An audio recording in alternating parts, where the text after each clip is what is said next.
Hello. My question is about pre-manifestational and post-manifestational.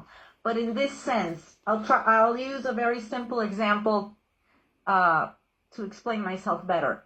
Suppose, Zero, that you want a ball, and then you say, "Oh, I'd like a ball." So you just leave it there and go about your life, and then your friend says, days later, "Oh, I bet Zero would like a ball," and she buys one for you, and she keeps it at her house, and she says, "I'll give it to Zero in a week." You don't know anything about this.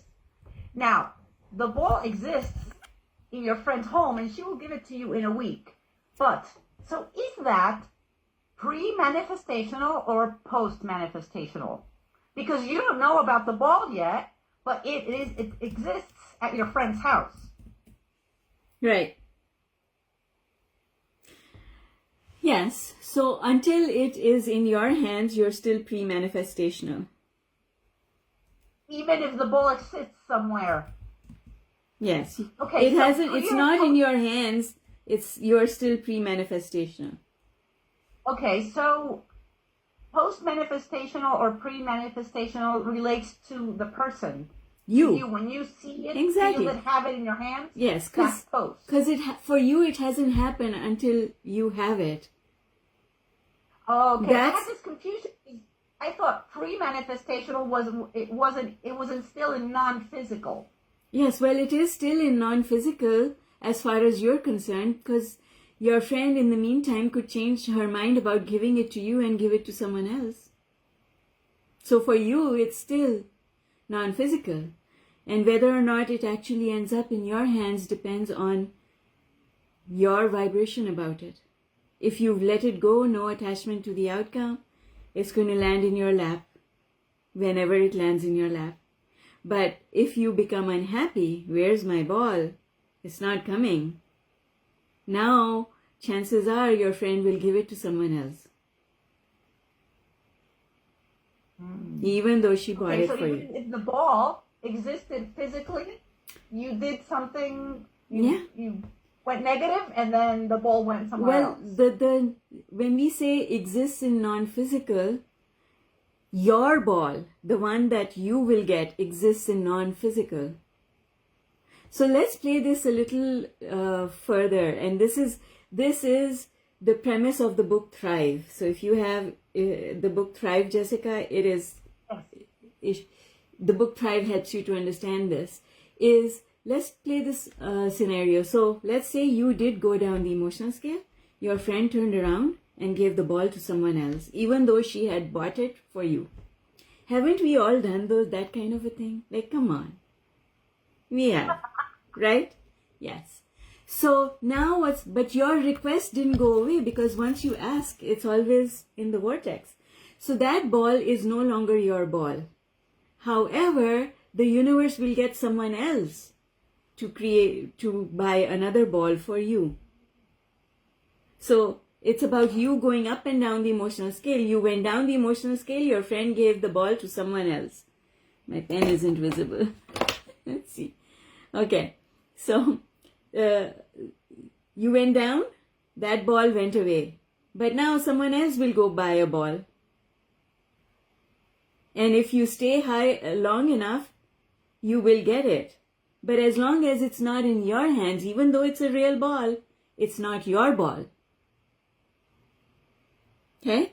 Haven't you heard those stories where somebody was interviewed for a job and they were told this job is yours, and then just before that they said, "Oh, sorry, we found another candidate. We have an internal candidate now."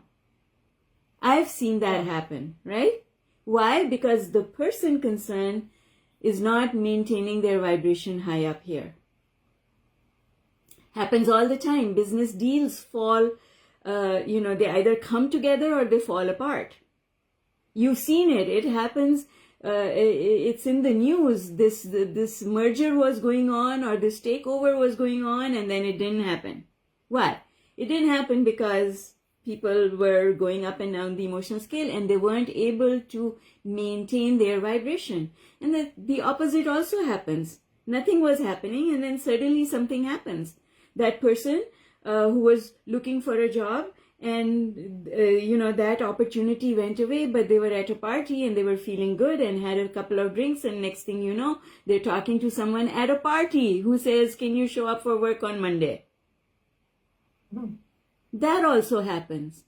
It happens because of where you are on the emotional scale. And so cooperative, so if you listen to Abraham often says this, cooperative components are also people.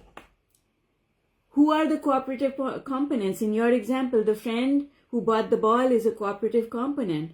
But those friends, those people are also moving up and down the emotional scale. They're not staying in the same place. Whether or not you come together with them depends on where they are, where you are. So in the vortex, things are always moving around. Now, let me make it easy to visualize this. You know that I talk about the building. There's a building and there's an elevator, and every floor of the building is a floor on the emotional scale. Well, you're the crazy person in the elevator who keeps pressing the buttons. One time you're going to the 24th floor, but you get to the 24th floor and then you hit the second floor, and now from the 24 you don't even get out. You just go straight down to the second floor, and then you get to the second floor and you say, no, I'm having fun now, I'm going to go back up there. Right? You know what I mean? But that's literally what's happening. So we will not get to meet the people who are on the 24th floor unless we get there. And those people are also moving because they also are on elevators. They don't stay on the 24th floor waiting for us. So here's the thing, there's the perfect job for you is on the 24th floor. The perfect mate for you is on the 24th floor, right? But you went to the 24th floor and then you decided to go to the 5th floor. When you go back up to the 24th floor, the same people are not on the 24th floor because someone else has arrived. And this is why when I'm teaching people about manifesting, I tell them it's not that person that you want. It's whoever is on the 24th floor. It's not that job that you want. It's whichever job is on the 24th floor. Be open about it. Yeah, so vortex is the penthouse. And different people are coming and going from the penthouse. You will only be able to meet those people who are in the penthouse when you get to the penthouse.